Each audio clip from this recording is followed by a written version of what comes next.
Welcome to Rahul Kundu Lectures. Today, our topic is Doctrine and Grand Strategy of India's Foreign Policy.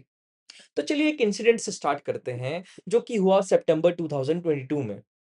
Prime minister Modi was at SCO summit in Samarkand and delivered the famous quote where he, in front of Vladimir Putin, said, "Today's era is not an era of war." World ने इस चीज को notice किया. International newspapers ने इस बात को छापा. अब इसी सिचुएशन में what was India doing? India was buying discounted Russian oil. वो जॉइंट मिलिट्री एक्सरसाइजेस कर रहा था यूएस के साथ in the Quad and simultaneously sitting with China in the BRICS. इन चीजों के बावजूद भी you are lecturing the new president of nuclear super power about peace. तो क्या ये एक हिपोक्रेसी थी, नाइविटी थी, or was it something else entirely? अब here's what I want to argue today. अब इंडिया की फॉरेन पॉलिसी का जो डॉक्ट्रिन है वो कोई रैंडम या रिएक्टिव नहीं है, बल्कि एक इवोल्यूशनरी चीज है जो कि नेहरूवियन एरा के नॉन अलाइनमेंट मूवमेंट से लेके इंदिरा का realpolitik through the post 1991 transformation to what now Jaishankar calls multi alignment. हर फेज स्ट्रेटेजिक एनवायरनमेंट जो उस समय का था उसका एक लॉजिकल रिस्पॉन्स दिखाता है, और हर कोई डिसीजन, हर कोई रिस्पॉन्स हमारे डॉक्ट्रिनल डीएनए को एवोल्यूशनाइज करता है, जो कि हमारी इंडियन डिप्लोमेसी को भी शेप करता है अल्टीमेटली. लेकिन अब स्कॉलरली इस डिबेट को समझने की कोशिश कीजिए.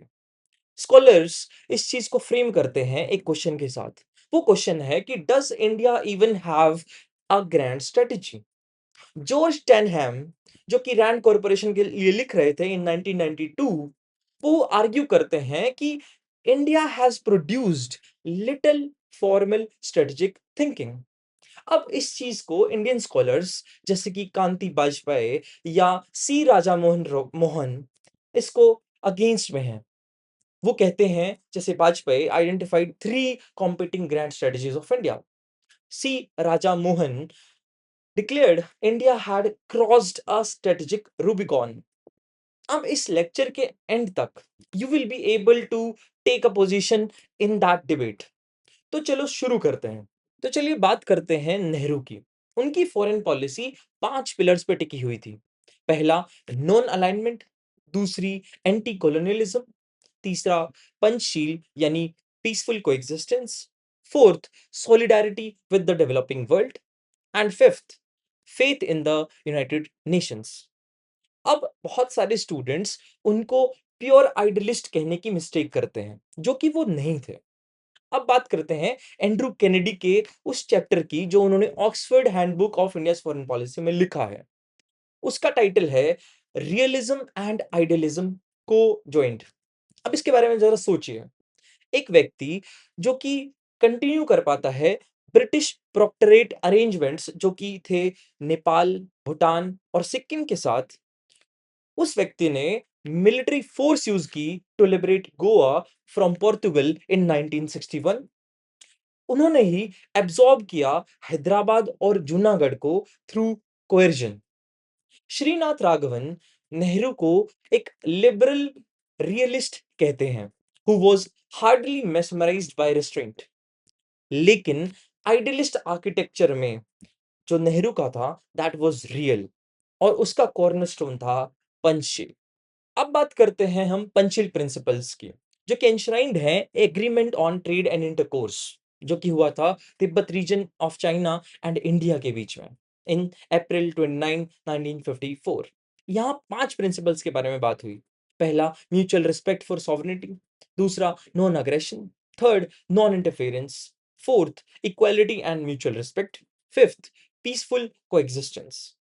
अब यहाँ एक क्रिटिकल डिटेल है हमें समझने के लिए. एग्रीमेंट रेफर करता है तिब्बत को as a part of China. अब ये सबसे पहला टाइम था जब इंडिया ने रिकॉग्नाइज किया तिब्बत को कि तिब्बत की सॉवरेनिटी इज विद चाइना. इसी चीज को अंबेडकर ने राज्यसभा में क्रिटिक और क्वेश्चन भी किया।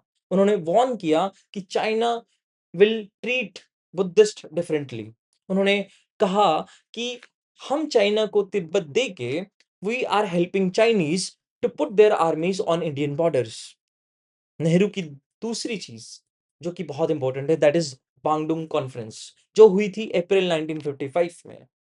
That brought around 29 Afro Asian Nations together. वो रिप्रेजेंट कर रहे थे अराउंड हाफ बिलियन पीपल को।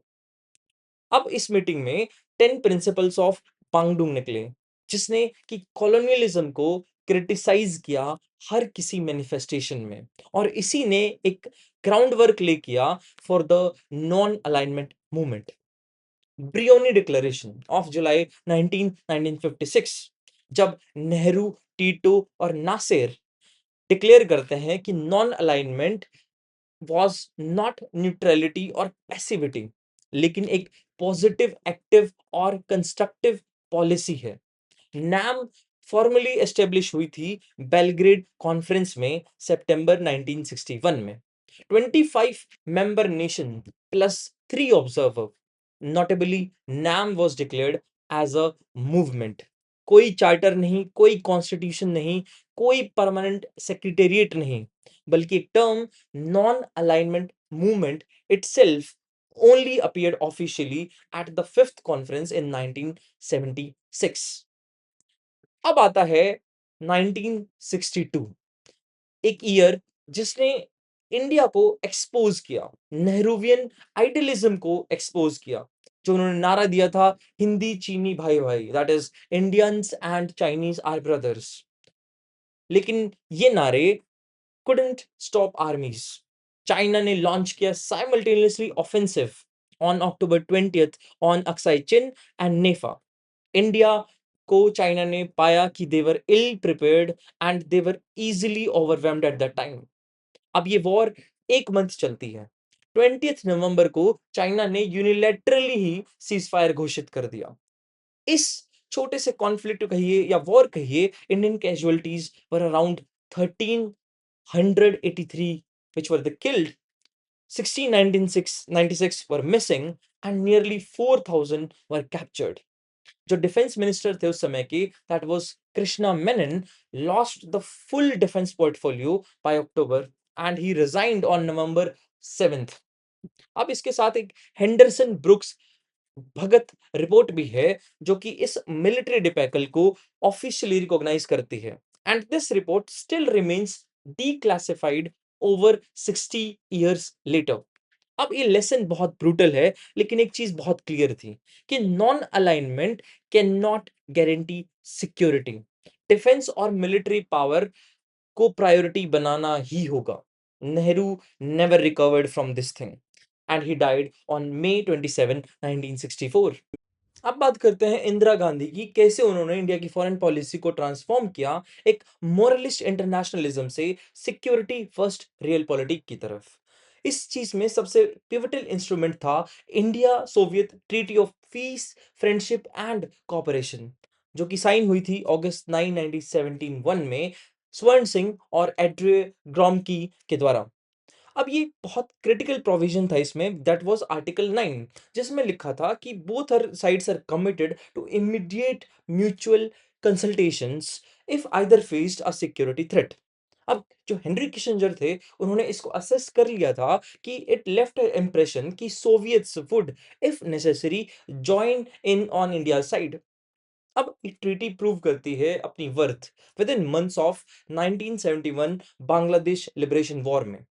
जब Pakistan operation search light trigger करता है, तो एक रेफ्यूजी क्राइसिस भी इमर्ज होता है, जहां approximately 10 million people becomes refugees overnight.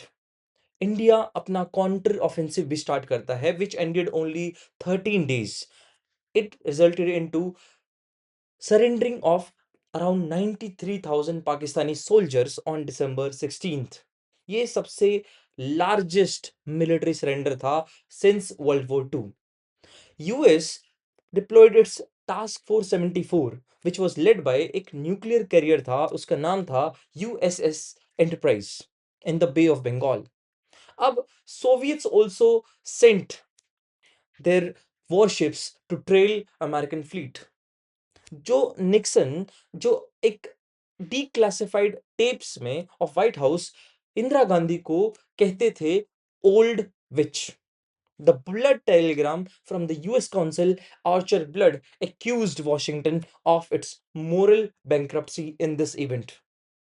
Shimla Agreement 1974 में, which basically converted the ceasefire line into the line of control और establish करता है एक bilateral negotiations on as the basis of resolving Kashmir.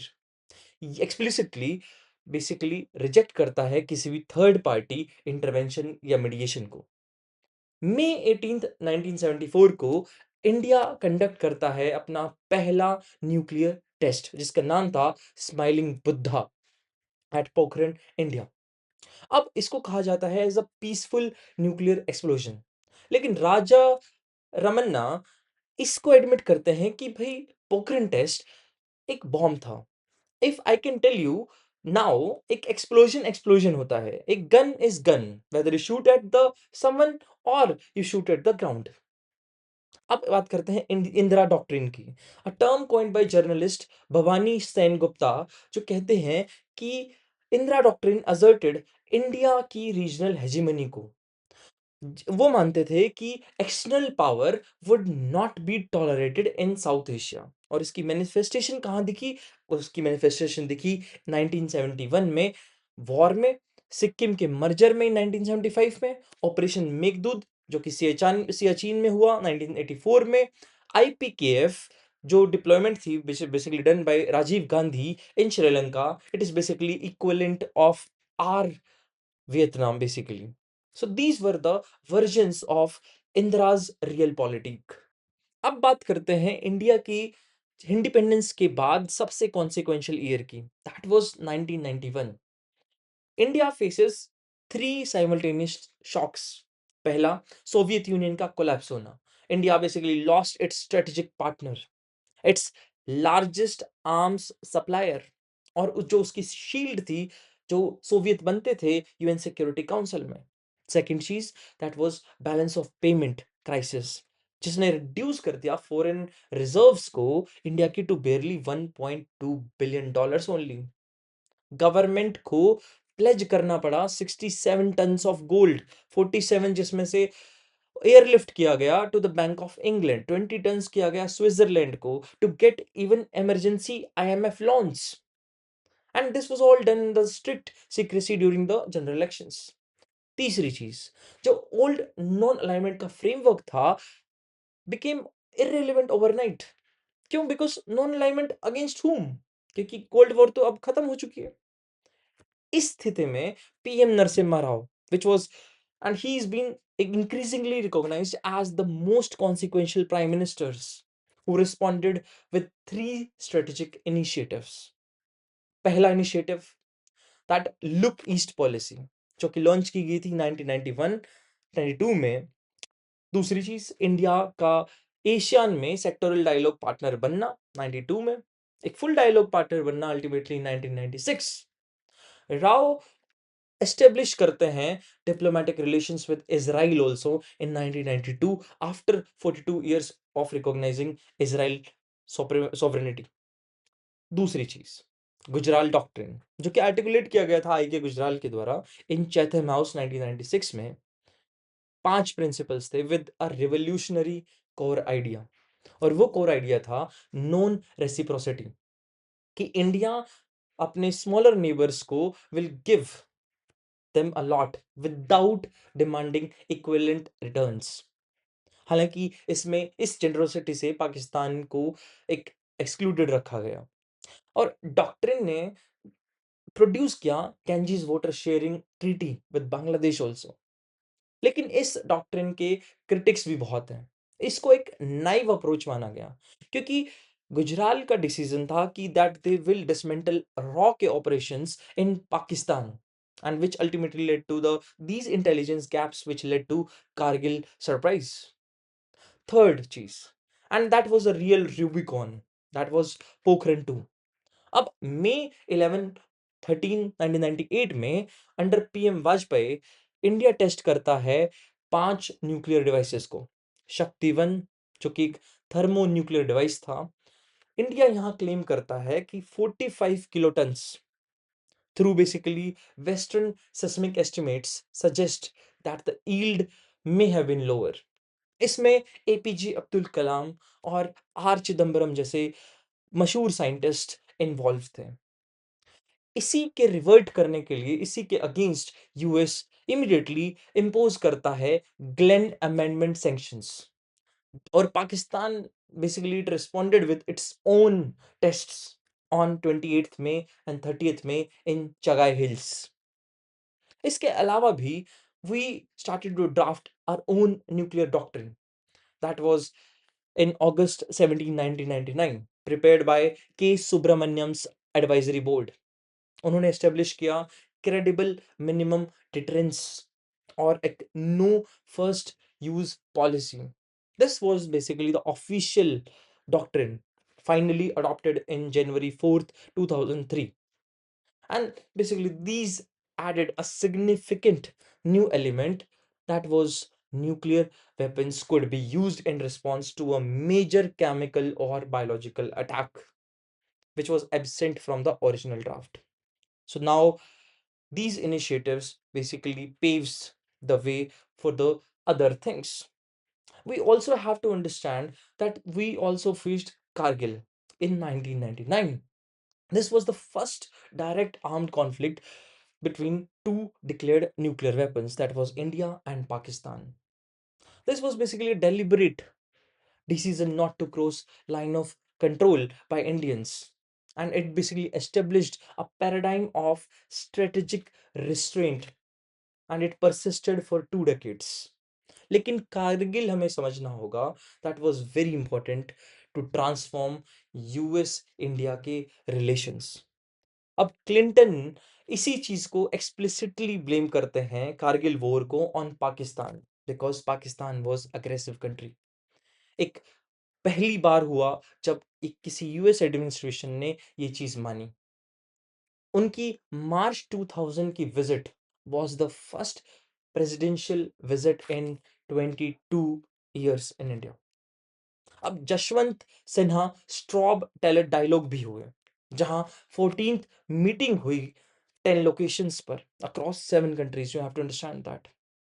And the next steps for strategic partnership of January 2004 led the groundwork for the most consequential shift of all। और वो shift क्या था? वो shift था India US civil nuclear agreement, जिसको कहते हैं 123 agreement भी। It was the most singular achievement of Manmohan Singh era. अब फ्रॉम जुलाई टू 2005 से लेके एक जॉइंट स्टेटमेंट रिलीज की गई through the Hyde Act, the NSG waiver of September 2008 भी, to the final signing on October 10th 2008। This deal basically ended India का 30 साल से ज्यादा का nuclear isolation, making it the only and the only known NPT country, the state which was permitted nuclear commerce, कि nuclear commerce में अब India deal कर सकता था। And India subsequently joined MTCR in 2016, Wassenaar Agreement in 2017, Australia Group in January 2018। अब जैसा सी राजा मोहन कहेंगे, wrote in Crossing the Rubicon in his book, he wrote that India has moved from its past emphasis on the power of argument to a new stress on the argument of power। अब बात करते हैं जयशंकर की। We arrive in like a most self-consciously articulated strategic framework in India's post-independence history। और वो है जब external minister of India says that in his book basically The India's Way, which was published in 2020, that engage America, manage China, cultivate Europe, reassure Russia, bring Japan into play, draw neighbors in, and extend the neighborhood। अब this was basically explicit, एक philosophical break आया, and that break was that there will be convergence with many but congruence with none. इसी को जयशंकर कहते हैं multi alignment, और वो differ करता है basically from non alignment in a crucial respect. Non alignment था एक passive abstentionist approach basically, and India stayed out basically of things, but multi alignment is energetic, participative, and this is basically Ramnath Goenka memorial lecture में वो November 2019 में कहते हैं कि Jaishankar outline basically six phases of India's foreign policy, and that is from optimistic non-alignment after 1946 to energetic diplomacy from 2014 onwards. India simultaneously engage करता है Quad में US के साथ, BRICS with Russia and China, the SCO, and minilateral groupings like I2U2 with Israel, UAE, US. India by कर रहा है discounted Russian oil को while deepening its US defense ties. It is also participating with maritime exercises in Quad while sitting with the China at New Development Bank. अब बात करें कि जो India की G20 की प्रेसिडेंसी है इन 2023, which was themed on one earth, one family, one future, that also secured Africa union का permanent G20 का मेंबरशिप होना, and also launched IMEC. India now basically holds BRICS chairship also in for 2026, hosting an expanded 11 member grouping after Egypt, Ethiopia, Iran, Saudi Arabia, UAE and Indonesia joined. अगर हम बात करें जयशंकर की दूसरी book की, जो कि है why Bharat matters, and this book was published in 2024, frame करती है इंडिया को, भारत को, the rejuvenation of a civilizational state. He uses Ramayana examples as a narrative framework and positioning India as a Vishwamitra, or in other words, friend of the world. But इन चीजों को समझने के बावजूद भी we have to understand that the most consequential doctrinal shift has been from strategic restraint to proactive defense. Let's try to trace the escalation ladder. We have to understand four examples now.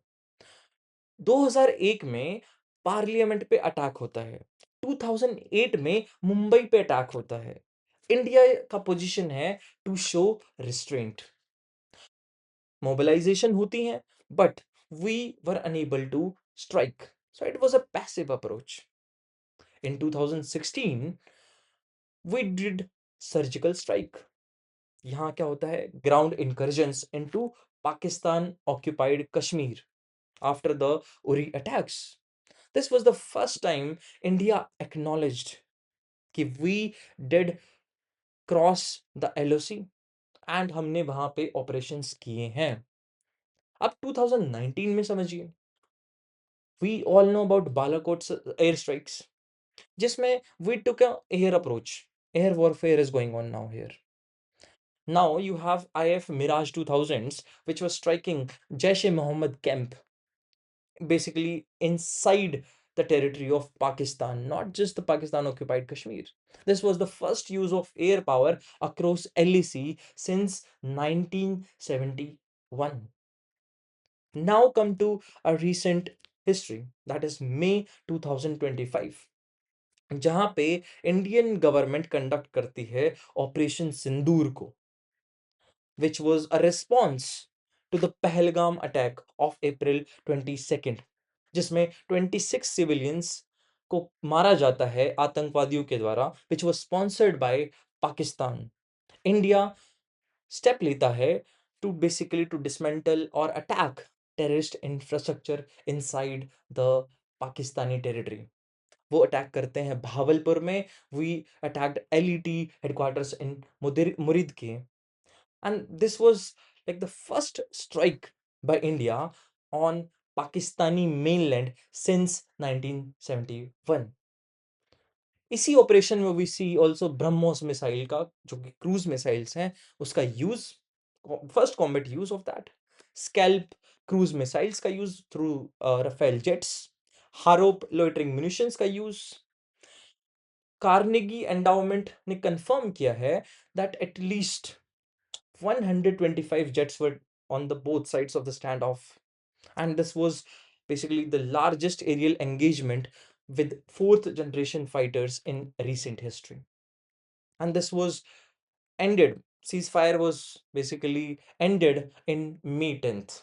So this was a little excursion by Indian government into the Pakistani territory.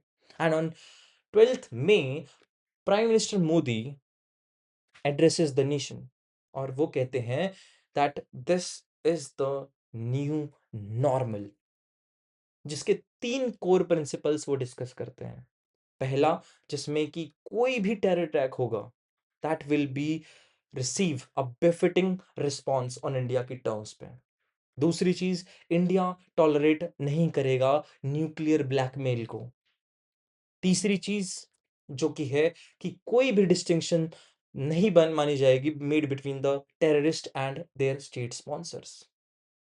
Prime Minister also added the formulation that would define the new doctrine, जो कि new doctrine develop हुआ है, and that doctrine is terror and talks cannot coexist, यानी कि terror and trade cannot go hand in hand, water and blood can never flow together. उन्होंने कहा, a new security doctrine has emerged. The strategic restraint observed from 1980s was replaced by deterrence in 2016. अब जो कि operation सिंदूर है has set the stage for a comprehensive strategy to compel Pakistan to desist from supporting terrorist attack. ये कहना था India foundation का on May 2025। India ने इसी प्रोसेस में Indus Water Treaty, जो treaty थी, which was signed in around 60s, 50s, that it declared also null and void. It suspended it. It closed Atari Wagah border, cut bilateral trade entirely. अब अप्रैल 2026 तक treaty remains in abeyance. India reiterate करता है UN में कि it will always stay suspended. क्यों? जब तक Pakistan credible steps नहीं लेगा, जब तक उसका सपोर्ट फॉर टेररिज्म खत्म नहीं होगा। That was the new doctrine, the new shift that came in this government, and that came after 2014. That is what we call an energetic diplomacy. अब क्वेश्चन आता है जो कि अंत में आता है, that is for us again. We started with this question that कि does India have a grand strategy? अब जॉर्ज तनहैमन जो 1992 में आर्ग्यू कर रहे होते हैं कि that we have produced a little formal strategic thinking.